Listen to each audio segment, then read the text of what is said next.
Oh, I'm doing what you should be doing. Hey, I'm sharing with my friends. You should be too. Boom,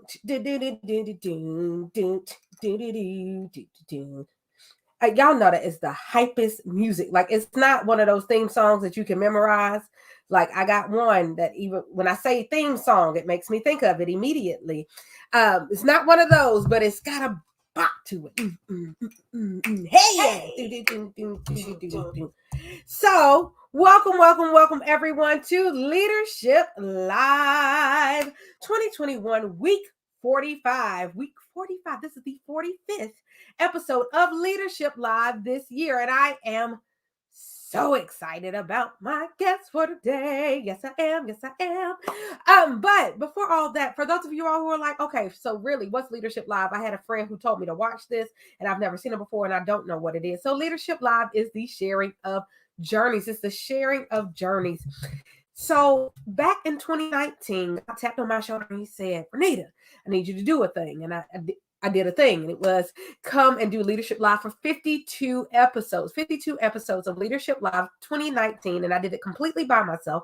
And I told all these stories and I aired all this stuff. It was crazy, but oh my goodness, the way it helped people. So it made it all worth it. Well, 2019 finished, 2020 came. We've been in a whole pandemic, a panorama, a panarcotta, whatever you call it. And at the end of 2020, God was like, ding, ding, ding, ding, ding. Hey, I need you to do Leadership Live again. And I was like, oh God, let's have a discuss because I got nothing left. And he said, boo, did I tell you had to do it by yourself? No, you didn't. So he encouraged me to do Leadership Live 2021 with Dr. Renita and friends. And so for the past 44 weeks or 44 episodes, I have had incredible guests. And it's not over. Week 45 is no different. But for those of you all who are like, okay, lady, but now you tell me what Leadership Live is, but who are you?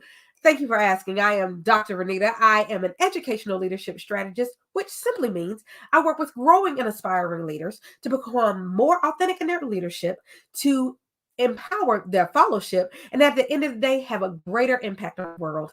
And I do that through coaching. I love one-on-one coaching. It's the bomb. It's the bomb. We get so much growth and change.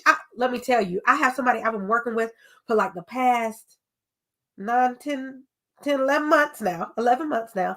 And my God, her testimony is so amazing.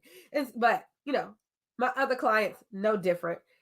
After week 1, we've already seen change and growth, which is always amazing. But I also do group trainings. I'll come to you, or we can do things virtually. And I do speaking engagements. I absolutely love speaking, hosting, doing that type of thing. I am also a veteran educator, having served grades kindergarten through college. I am also the founder of The Refining Life, a 501c3 nonprofit organization whose mission is to provide you with experiences to have your mindset shifted so that you can lead a more positive and productive life. I am also the author of Stepmom, Trials, Tribulations, and Triumphs, as well as While You Are Sleeping, the Perfect Children of All Ages book. And if I'm a stepmom, guess what? That means I'm also a wife and I'm a mother of four kids. I birthed 2 and I own 2. I am also a queen and a queen. Honey, those crowns are not up there for nothing. While those are ornamental, like really, I'm a thing. I'm a queen because I'm a queen. And I'm a queen because I am the current reigning Elite Southern Charms North Carolina Ultimate Grand Supreme, as well as the current reigning Mrs. Black North Carolina. And I just love life. I'm a minister. I love people. I love being there for folks. And I love doing Leadership Live. So now that we've gotten all of that out of the way, let me bring you this guest. Now, for 44 episodes, 44 weeks, I have not let you down.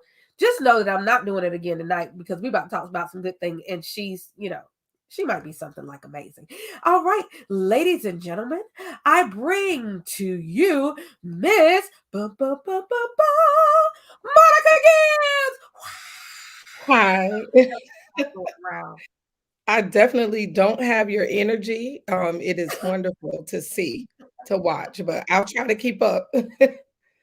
You've got this. You've got this. You are here. Monica, thank you for your yes and your willingness to join me tonight on Leadership Live. I'm so excited to have you. Thank you. I'm so excited to be here as well. All right, so Monica, I'm going to step away and I'm going to allow you to introduce yourself to the folks out there. Hi, viewers and everybody that's watching. My name is Monica Gibbs. I have a public affairs business called Gibbs Public Affairs.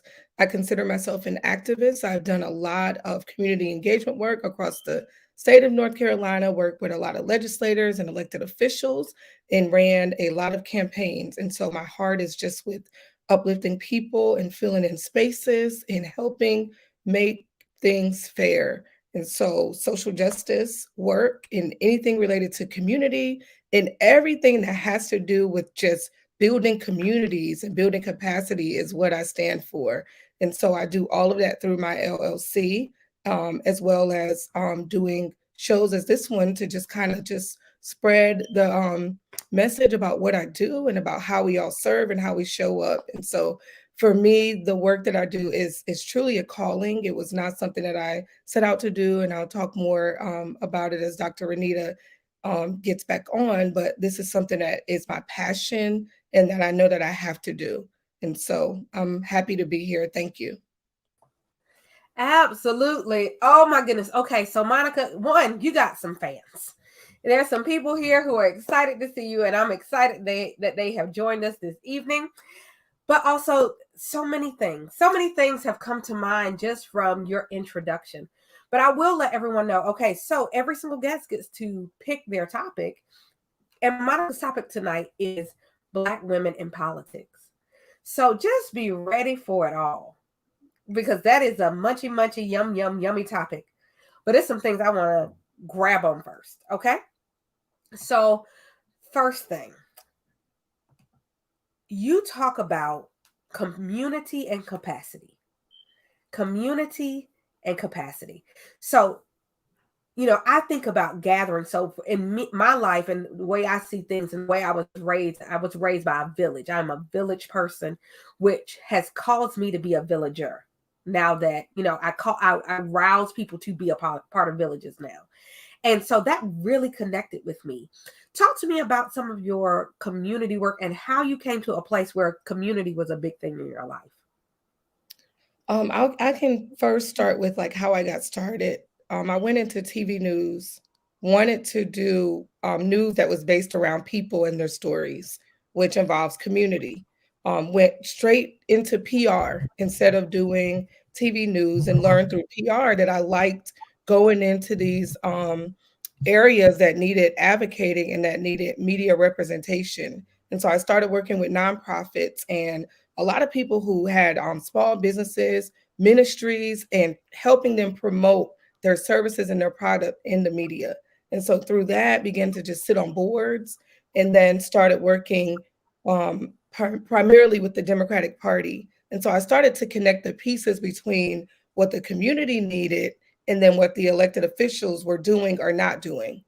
And so that was where my Mm, voice came in. And so being connected to those people up here and then representing issues and communities on these boards, I saw a way to connect those pieces. And so for me, it was just a matter of saying, if I'm going to be doing this work, how am I holding certain people who represent us accountable? And then how am I also raising up new people in the community that have these gifts and these skills that are maybe just hiding in the background and that the community needs? And so I always say that all communities have what they need within. I think we've come away from years ago when like you were talking about the village and how the black churches played a part and just how the communities were seem to have a sense of unity, and I feel that my generation had come away from it. And so one of mhm. the things that I love to do is strengthen communities by coming in and helping develop projects and helping move those pieces along. I was just in Pamlico County on Thursday talking about redistricting education, and the community showed up and they wanted to know how can we help this situation, or what issues stem from redistricting that we can bring to our community and move along and find solutions. And so those are the things that I like to do. Sometimes I'm just a facilitator, and sometimes it takes work that I'm the person that's representing them, but that is to me what community and then building capacity is. Absolutely. And I love your point about the power within. The power within. I agree with you. I think that there was a time, and I strongly in the Black community, Mhm. where we had to depend on ourselves. We did not have the option to depend on others, and so we were very focused on growing ourselves. And Mhm. a lot of people talk about, the beauty and the ugliness of integration, and how at that point, some of us seem to have given up on us because now we had opportunity to interact with people outside of our community. And rather than strengthening ourselves, we chose to take solace and allow other people to have power over us, and allow them to attempt to empower us when we already were empowered. That's right. And so to think about going back to this concept, and not saying that we don't need to be integrated with others. Please do not get me wrong in that regard. But I don't think that we need to forget that we still need to support ourselves. Yeah. Yes, it's great that we can go out into other communities. Yes, it's great that we can interact and spend money and have access to certain resources from other people. But let us not forget that we still are fighting battles from years of oppression, Mhm. that it's a very different struggle than other people have gone through. And so we can't forget that we still need that empowerment. We still need that growth. We still need that community support. So it's beautiful to hear a person who is not only talking the talk, but you are walking the walk. Yes, I'm all about, I think I heard you say, you didn't say the exact word, but the communities have somewhat become reliant. And so I'm all Mhm. about helping people become self-reliant. How can we do this on our own? Like, we'll give them a model, give them some type of map to follow that they can work and build these things that they need it from within. And so that is a lot of what I do, just a major part of it, of even when I'm do lobbying legislators or if I'm working a campaign. To me, the core of all of that are the people and the needs of the community. And so I like to remind people, like, we can't forget, like, this is not, I think you said it earlier, and maybe before we got on, that this is not about you. And so I remember when I'm doing my work, this was never about me, or I wouldn't be doing this. Like, I had other plans, but it is definitely a calling for me. And there's definitely no shortage of work that needs to be done. And so I go. And so Mhm. definitely about becoming self-reliant, and like you said, it's okay to intercross resources or share or tap into other resources, but then becoming to a place where you can sustain like whatever it is that you're doing. Right. I think about, organizations that get grant funding, or all of these companies and businesses that got this PPP money. Honey, it's going to run out. It's going to stop. Mhm. You're going to need to be able to do something else. You need to have built with that. You need to have a plan. Like, you can't just rely on that. And that's the way I feel, when we are forgetting that, we have to consider our own communities, and we become, like you said, so reliant on other resources that we forget that what happens if, when, tables turn and those resources are gone. Now what can we do? Yeah. It's a thought. But I think that that's a great way to start thinking about our topic for the evening, which is Black women in politics. Because Mhm. you, honey, you have now talked about community. You talked about, being reliant, building self reliance, and you talked about accountability earlier, because that's a big Yes, I word. did. So, why did you pick the topic Black women in politics? For me, it's become this work, and I don't like to call it for myself politics. Um, like I said before, it's a calling, and it's more of representation and of just showing up and sharing my gifts. But it is what it is. I do run campaigns which fall under political affairs, and so through doing this work, I've seen, and we hear it on TV, we read about it, that there is, plenty of spaces where women that look like us don't exist. And so I'm in rooms full of white men a lot. I'm in rooms full of just males in general. There are, I believe, 66 of our counties, of our 100 counties, have zero or no women or one woman on their county commissioner board. So I'll say that again, 66 out of the 100 counties either have zero or just one woman on their commissioner board. And so to me, it's just, it's, you think in 2021 that, things will change and things will be different, but I'm just happy to be able to step into this space and be able to advocate to bring other women into this field. And so currently I am running a campaign of a Black woman who is running for alderman down in Craven County. I am also going to be doing social media messaging for another Black woman who is running for county commissioner in Davidson County. If she wins this election, she will make history in Davidson. They've never had a Black county commissioner at all, let alone a Black woman. And so last year I worked a U.S. Senate campaign who we were hoping to get the first Black U.S. senator from North Carolina. We haven't had that.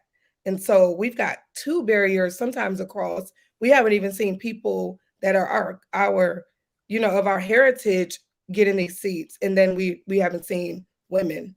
And so for me, that is like, my power is in like representing these women and sharing my skills. I've worked more campaigns than I can count for white males. And I thought really long and hard during the pandemic on how I can really, really, how do I want to show up? How do I want to share my gifts and who do I want to share them with? And it doesn't say that I am discriminating against anybody else, but there is a need for our voices to be heard. Black women lobbyists are almost unheard of. I've sat on so many national calls where there are women all over the country saying, I am the one Black woman lobbyist in my state speaking up on our issues. And who better to represent us than us?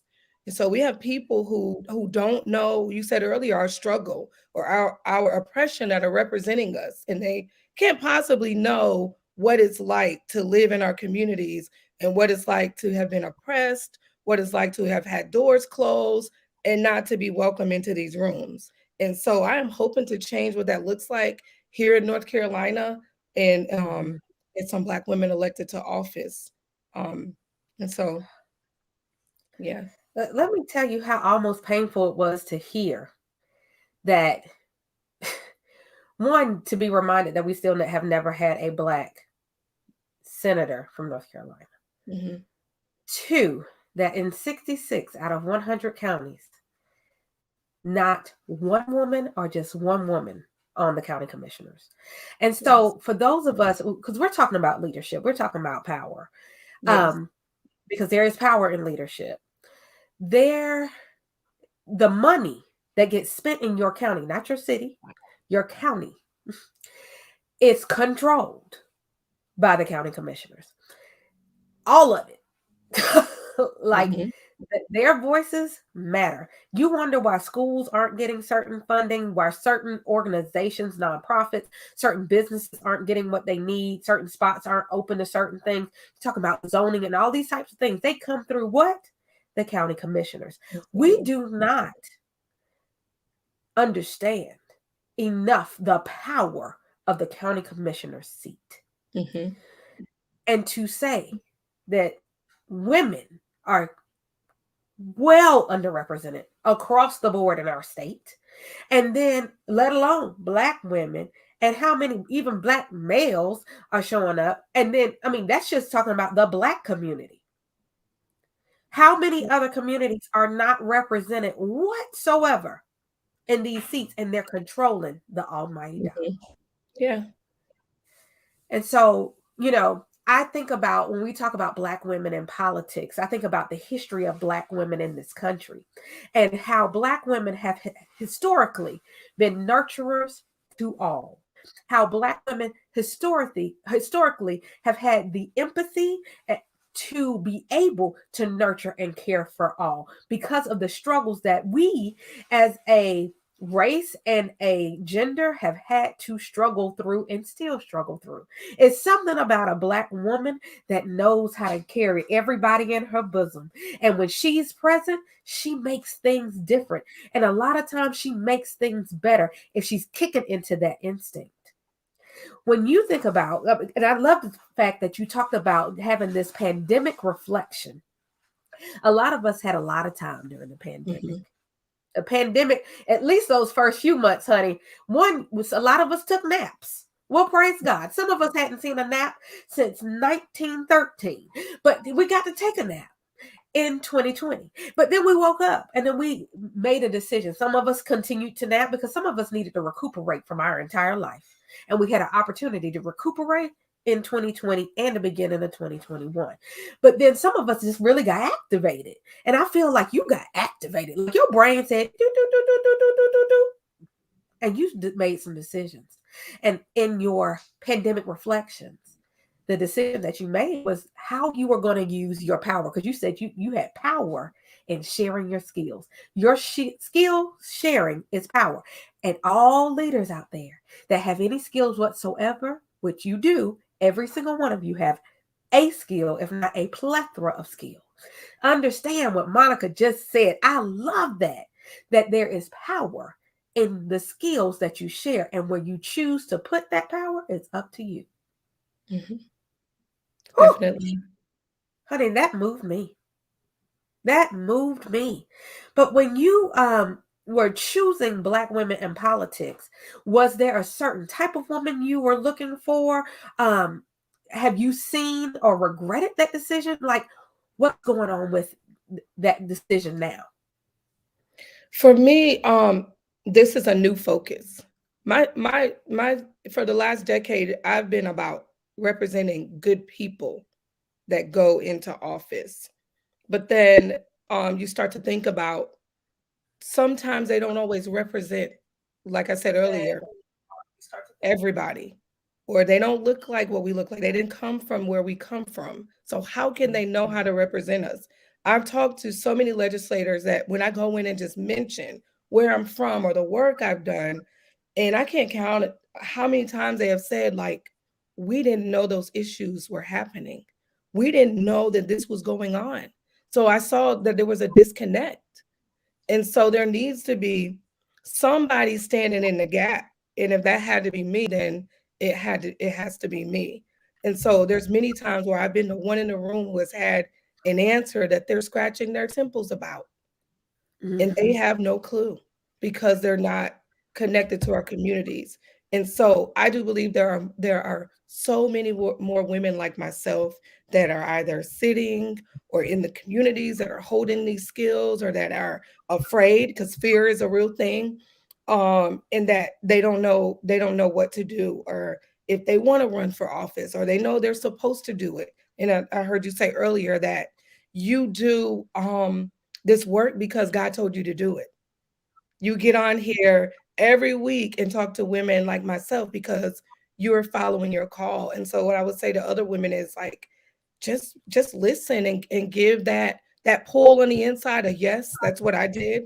Because I tried to for a long time say, well, I don't want to appear that I'm like one-sided, or I want to look like I'm fair. But fairness comes in being true too, being true to yourself and being looking at what's real. And what's real is we are not always represented, and there are not a lot of Black women in these spaces advocating for us. Right. So, one, I love the idea of, I think there, like you said, there are a lot of people who have different reservations for why they don't do or don't say yes to the pull inside of them. And I think some of it is they're saying, why me? Why would I be the person? What is so special about me? A lot of us are still, and I think go through this constant cycle where we're repeat and go back to this imposter syndrome. And for those of you all who don't know what imposter syndrome is, it is that feeling of not belonging or finding yourself in a space where you say, oh, maybe I really shouldn't be here. Maybe I really don't have those skills. Maybe, maybe this is not really for me. Maybe I'm really truly faking it and don't know if I will ever make it. So it's that feeling. So the idea of why me, but then the real question is why not you? A lot of people don't understand the skills that they have and the power that is in it. But I want to go back to something that you said. You said that you stand in the gap. Sometimes you had to be the person who stood in the gap. One, how does it feel in that place of gap? Two, why did you say yes to that? I think for me, just after you try so long to go like your own way and you think you have the answers and you think you know what you're supposed to be doing, I realized where doors were opening for me. I was in rooms and spaces that I'm not saying that I shouldn't belong because I believe where we are, we do belong there. But I was in rooms that I just never thought I would be allowed to go into. And I knew that it was something bigger than me. It was something Mm-hmm. bigger than me. And so for your phone to ring and it's a Supreme Court justice or somebody that's running for office that is humbled enough to say, "Young lady, can you help me?" Like I knew that I had to continue to do this work. And there are times when I'm like, Lord, I'm not going to do another thing. Like I can't. Like it's hard because it is. But when you think about all the people who will not be represented and so many people need advocating on those days. Those are the days when I'm feeling like this is it, I'm going to find something else to do, is when my DMs are full and my phone is ringing off the hook with people, just everyday ordinary people who just need answers and resources. And it can be a pastor saying, can you connect me with my legislator, or a mom asking me for resources for her daughter who needs help with the domestic violence case. Once people, they feel like they trust you, and I believe trust comes from what they have seen you doing, and they've seen you in the community, and they've seen that you've shown yourself to be a servant. They come Mm-hmm. to you, and the things that they share with you are, sometimes I can't answer them right then, and sometimes I go to bed with it. And so, like I Mm-hmm. said, this no overnight answer. Um, Sometimes it takes work, and for me to continue to remember that, this wasn't solved, or this wasn't done, or I still got to get so and so this answer. That's what keeps me standing in the gap, are the people. And so just like I'm holding somebody accountable, they don't sometimes know that they're holding me accountable. When I got the call to be on your show, I was like, okay, there was no doubt in my mind. I was like, yes, I got to the point now when it comes, I'm ready. I always post on social media, waiting in expectation. I'm always waiting in expectation for what's next. And I'm always willing and just ready. Oh, absolutely. Oh my goodness. So, okay. So, one, mm-hmm. If we could be more like you, I think a lot of us would be faring better, and so would our community. But then also, being in the gap is a scary place.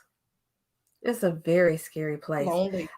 because that sense of accountability is that there's a potential you may let somebody down. Have you ever run into a situation where you just could not get it, whatever it was, done? There are some things that are issues of the system that are deeply embedded, that you have to take off many layers before you can find an answer. And that does happen sometimes. And so what I try to do is find a resource, find a way, find something that can help people get a little piece of feeling that they've got the answer. But I'm always truthful with, like, this is going to take time. This is what I'm working to improve. People send me their employment issues on their jobs. I'm like, Lord, am I an attorney? Like, who am I? Like, what am I today? Like, how do they, sometimes you don't feel like it should be you. You said that earlier too. Like, why me? And so, Mhm. for me, it's just that continuing to find something, giving them some relief from whatever issue they have. But there's a lot of times that I don't have the answers, or that I know that it's going to take several meetings or some policy changes. And so that's another part of why I do this, because we can do this work in the community all day. I love grassroots. I love people to people projects where I'm working directly with the community, and I know it takes sometimes going to the table and working with the policymakers and decision makers. But the part that I enjoy the most is where the people are. But then we forget that, even though we're doing this work, sometimes it's a policy issue. And so Mhm. that's what I'm thankful mostly about, is being able to influence from that level as well. Because we Mhm. can't make we you can make so much change until you run into that wall where you're running into, this is a legislative issue, or it could be a representative issue. I don't have the right person representing me. And so I'll Mhm. think, maybe next election we will, and I have something to do with that. And so that is where I found out that my power lies in, like, influencing and advocating and just being in those places. Well, I will say one thing that every leader is, and if they're not, I question their leadership, is they are an influencer. They're an influencer. A leader without influence is not leading. And so the fact being that you have influence in so many different places, honey, I hope that you've recognized your power. I hope that you recognize your power, because you are powerful. And that power comes in that influence. You influence your community. You influence people to talk to people who are in your community. You can influence people not in your community. You got influence. That means you are a change agent and you're a light. It's Thank such an honor to sit thank here you. with a light, with a light, and you're making a difference. So I had to say that. That was in my spirit. So I had Thank to go you ahead so and let much. that out. Thank you. But just to shift gears a little, I would love to hear, and this may be a thought moment, but I would love to hear your definition of the word politics. What is our politics? Oh, wow. I'll say what it is to me. To me, politics is yeah, I've said this word a million times tonight, but I'm gonna say it again: representation. Politics is leadership. Politics is decision making.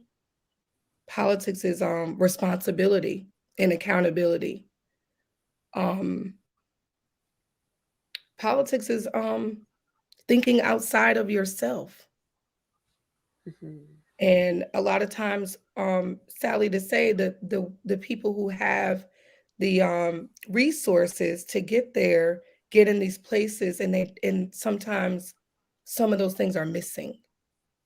And so that's Mhm. where I come in, because I would love to see where we do identify these people, and I have identified some of these people in the community that do possess those qualities, and those are the people that we need representing us. And I do believe that a shift is happening, and the day is coming where we will see some of the old ways that will be fading away, because people are in need. People want help. People are not voting the same way they used to. People are not um, having as much faith in these leaders that they've seen over and over and over again. They're promised. And so when I'm sitting here in a place where I don't hold an elected office myself, um, I don't have a law degree, but people are coming to me for answers and resources. That just says so much about where the need is and what they want. And so I believe all of that encompassed in one is what politics is to me. Absolutely. And I love it. And it speaks directly to the point that I had. Whew! I love when a plan works. One, that we talk about grassroots campaigning and grassroots this and grassroots that. What you are experiencing, I believe, is grassroots reaching, grassroots trusting, and grassroots making it happen. Because, like you said, a lot of people aren't trusting the politicians that are in place and these leaders that are in place. But to the point where you just gave this beautiful definition of politics and what all it encompasses, then I would venture to say that Black women in politics aren't just elected officials. Black That's right. women in politics are women who do those things anywhere. That means your school principals are Black women in politics. That means your ministry leaders are Black women in politics. That means your financial institution workers are Black women in politics. That means that Black women anywhere doing anything, even Black women who are at home with their children or just at home taking care of home, are Black women in politics. Mm-hmm. And we need to govern ourselves accordingly. We do. We are the change agents. And it does not mean that you have to wait until you have alderman in front of your name. You don't have to wait until you're a congresswoman. You do not have to wait even for you to be reverend. You don't have to wait for No, those things. no. You are a Black woman in politics. If you're a Black woman who is responsible, who is a leader, who is vocal, who is potentially a connector, if you are um, admirable, if you are paying attention to and dealing with others, you're a Black woman in politics. Mm-hmm. That means all these things we've talked about tonight are applicable to you. Welcome, welcome everyone. Because I know at least a few of the viewers that I've seen on tonight fall in those categories, if not every single one of them. You are a Black woman in politics. Govern yourself accordingly. You need to be accountable and you need to hold other people accountable. You need to Mm-hmm. recognize the power that you have within and stir that up in other people. You need to represent because representation matters. That means you need to show up and show out wherever you are because you are the politician, whether you're elected official or not. That's right. Let us not forget. Let us not forget. But there's something else powerful that you've talked about all night long, and it is connections. It is Yeah. connections.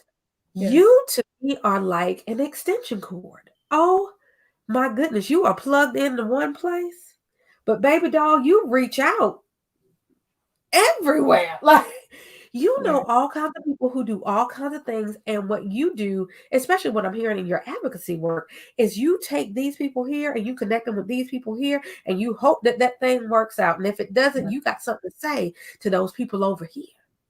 Yes. Y'all better get it right because I'm Yes. gonna bring these people back to you. Okay, let me talk to you. What you didn't do was, and we're not gonna do that again. So I'm bringing them back next week. So have it together. This is the expectation. How how did you get all of this clout and this? Oh my goodness, how did you get all these connections?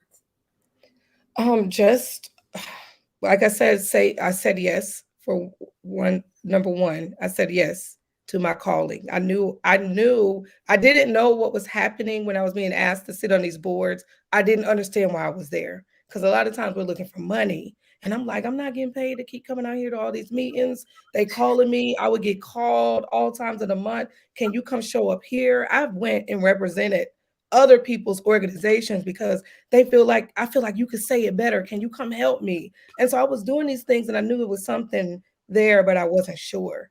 And then slowly, once people started sharing what their issues were, and I was like, wait a minute, I know this guy, or I know this representative, or I'm on this board. You mean to tell me? And so it would just be a matter of sending an email or making a phone call and then just growing my network. And I go anywhere that I'm called to go, I go. Because 9 times out of 10, I'm going to meet somebody else that's going to lead to the next thing, or this one opportunity is going to open up a door for 5 more. And so last night, this opportunity didn't exist for me. Right? So this is what I tell people. I don't know what I'm going to be doing next week. I wait in expectation and I wait. I don't remember what time it was when I got the text message about the show, but that is an example of connecting. And so there was someone that connected us.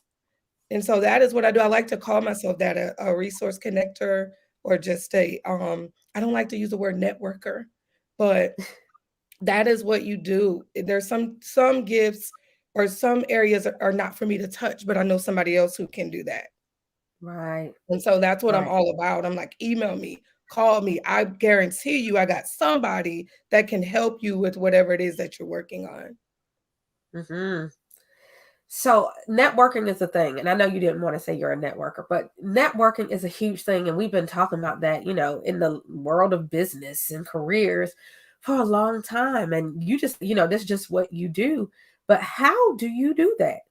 Like, for me, it comes very easy. I have no problem talking to people, but how do you get yourself in a room and make those connections and maintain them? Because in order for you to bring somebody back to that person, you have to be maintaining those connections. How do you do that? I have just a genuine love for people. When I walk into a room, there are no strangers to me. When I walk into a room, I'm always looking for um I'm just so excited about what the possibilities are. And I think people feel that when they feel your passion, and they feel like when they give you your card that I am going to call you on Monday and we are going to set up a meeting. And that's another thing, like, I've built relationships. For me, nothing is surface. And then another thing that I did during the pandemic, I looked at like some of the organizations and some of the platforms that I was just attached to that weren't producing any fruit for me. I'll put it like that. Mhm. And so, yes, I say I go everywhere, but sometimes it's not about like being everywhere. It's going to those places where you know that you're supposed to be. And so I had to unplug and pull back from some groups, because in the beginning I had to be on every set. Like, I got to be here, I got to be here. And it's not about that for me anymore. It's about going where I'm going to be able to use my gift and where it's going to be received. And I've become okay with knowing that everybody is just not my people. Mhm. Especially this season, everybody isn't for me, and I had to be content in that, and just going where things are. And a lot of my opportunities are not planned. I just let them come. Mhm.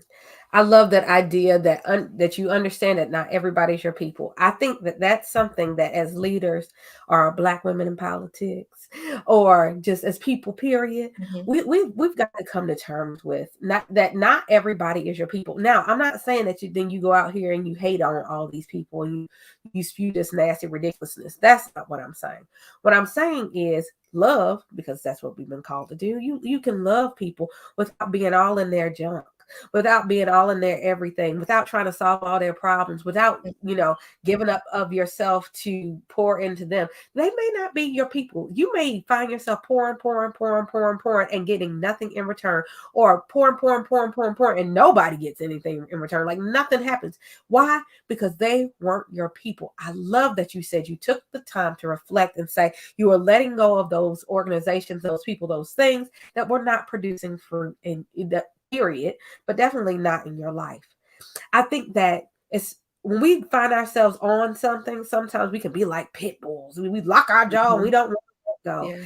But if we're going to at all be productive, if we're going to be truly impactful, sometimes we got to let go of those things that aren't producing fruit and also attach to new things. But it's Yeah. like that whole idea of if your hand is closed, you can't, nothing else can go into it. Mhm. Let it go. Open your hand up. Set that thing free. You don't know what may be coming into that hand if you will just release something. And that includes those things that maybe used to be really good for you. It may include people that used to be really good for you, or truth be told, they were never good for you, but maybe you were a different you then. And it's okay to change. It's okay to impact in a new way. It's okay to learn from an experience and become a new version of you that may not be best served or best serve those organizations or those people. As leaders, as Black women in politics, we got to be okay with that. Mhm. It's okay. Look at Monica. Everybody look at her. Look at Sister Monica. I can only imagine if Monica had kept holding on to some of those things that she used to hold on to. Look at all the change. And I've known Monica 12.22 seconds, and I have now seen all these beautiful things that she's done. All just the connections, the people, the change, the shift. She's speaking up. She's standing in the gap. But what would she have not been able to do if she hadn't released those things? Sometimes you got to prune the tree. You got to prune the tree. Mm-hmm. Mm-hmm. So we talked about community, and we've been talking about advocacy. I want to talk about calling. Okay. You said you answered your call. Who called you? And what did it sound For me, definitely God. I am a woman of faith. I'm a Christian woman. I've always just went to church and believed in serving, but I didn't know completely who I was.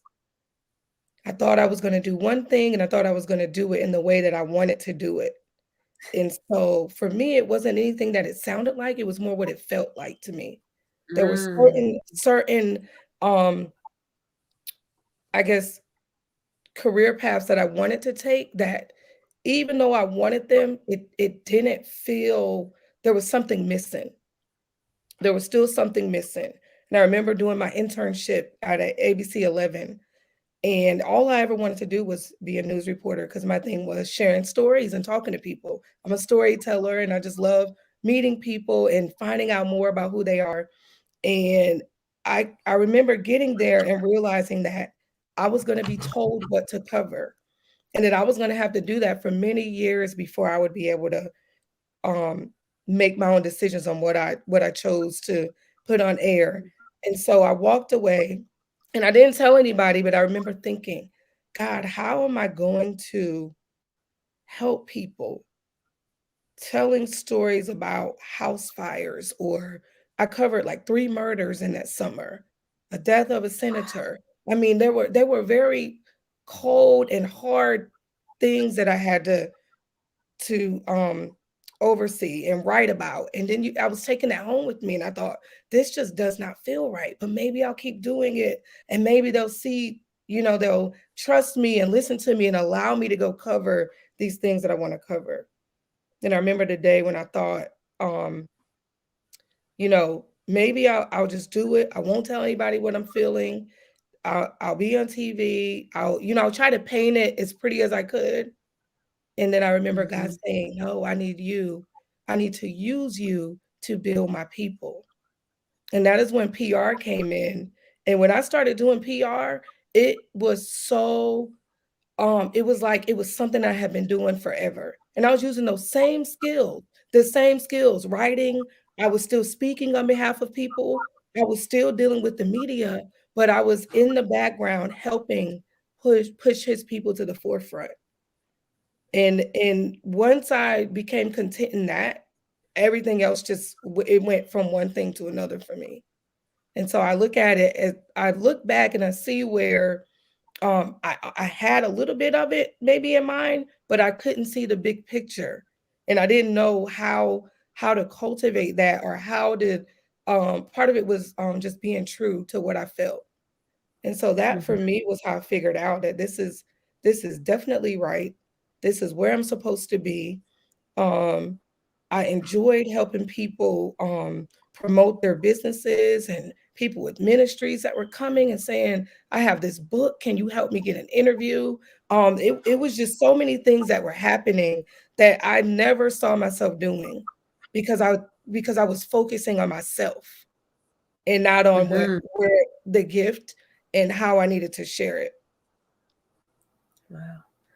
Sometimes we have got to stop looking in that mirror long enough to see what else is going on. So I actually posted a quote today by Daniel Goleman, and it talked about, the idea of self-absorption and how if we give into that, that we end up in this space where our worldview is so limited because we're only thinking about our own problems and our own self-perceptions.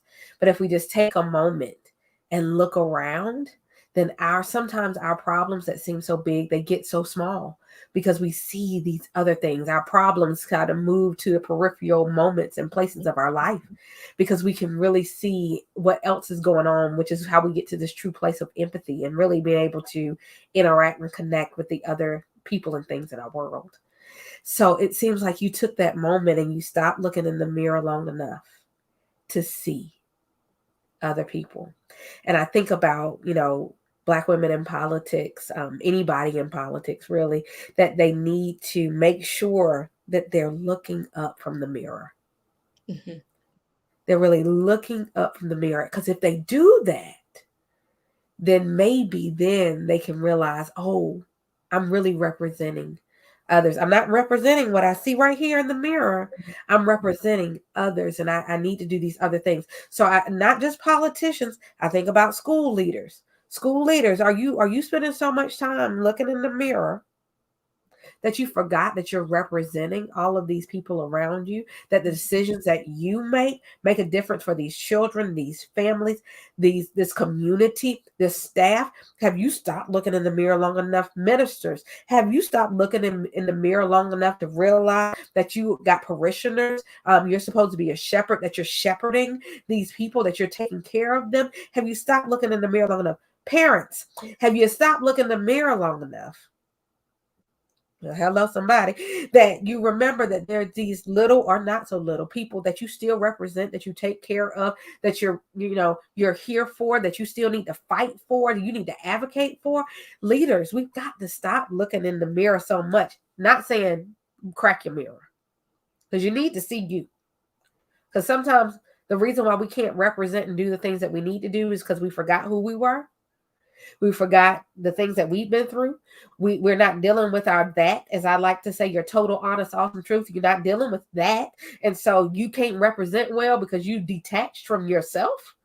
So stay attached, but don't stay so focused that you forget that there's other people you got to represent. There's other things that you got to do. There's something in your shanana, your little spirit, that's right there in your gut that you're feeling that you may be ignoring when you don't pay attention to that feeling, and that you may miss the thing that you're supposed to be doing.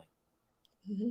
We got to do that. We got to answer the call, but we got to feel. I like that we feel in the call. Not so much always hearing it, but you feel it. You feel the call. That Feel call, something. that call is ringing in your gut. Yeah. Answer it. And it doesn't go away. And now I tell Oh, people, you're there when that feeling, it just doesn't go away. When I start doing work or when I show up to an event or whatever it is that I have to do, there's a feeling that is somewhere in here that it doesn't leave you. And you're supposed to be there. And then the minute that you know that you keep thinking about, you're not thinking about yourself. When you start thinking about other people, then you know that that is where you're supposed to be. That's your calling. When you take the focus off of you and you're just thinking about whatever it is that whatever your calling is, you know that your focus is on others, on serving others, and that's it. That's it. And so for me, I'm always nervous. I'm always feeling sometimes like it's unreal where I'm asked to go and why am I being asked and I'm too small. I'm constantly having to go back to my creator for like strength and for like you got to give me these words. Like I'm always reading, like I think of Esther when she had to go um before the yes, king and yes. stand for her people.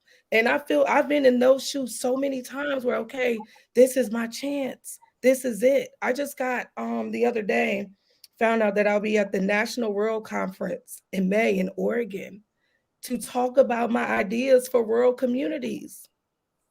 I have no idea. I literally sent in like a paragraph and they gave me 100 words or less to say, what are your ideas for the rural communities that you work in?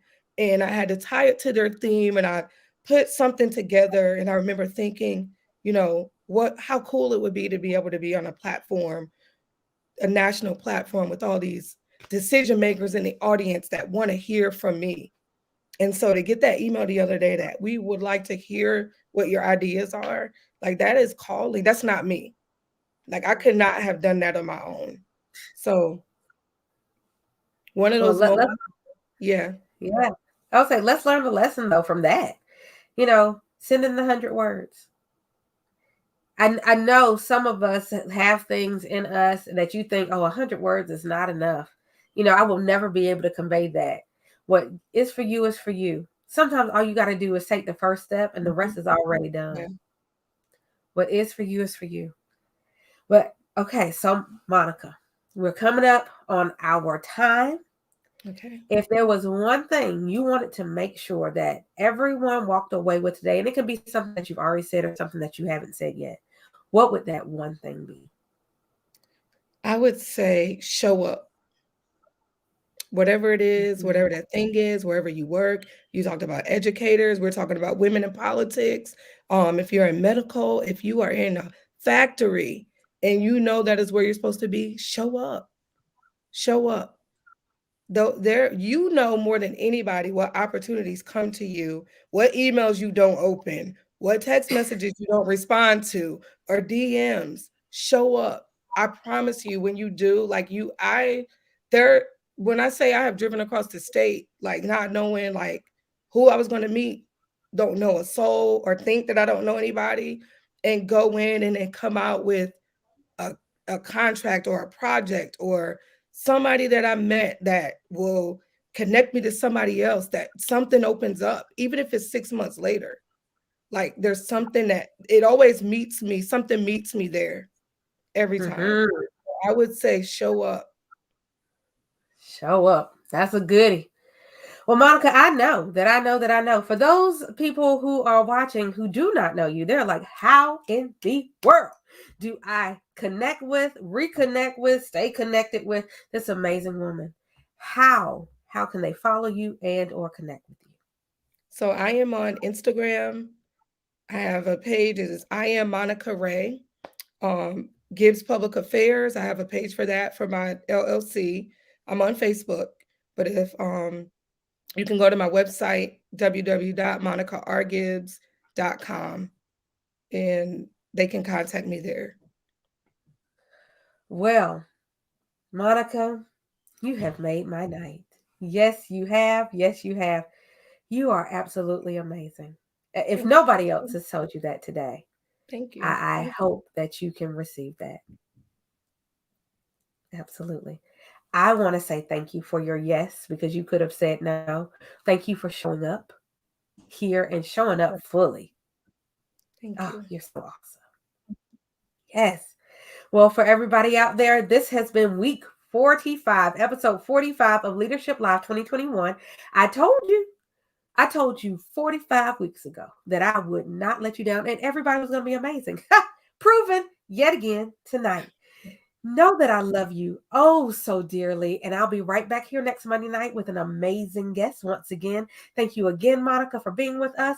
And everyone out there, I love you. And as always, keep your leadership all the way live. I'll see you next Monday. Bye.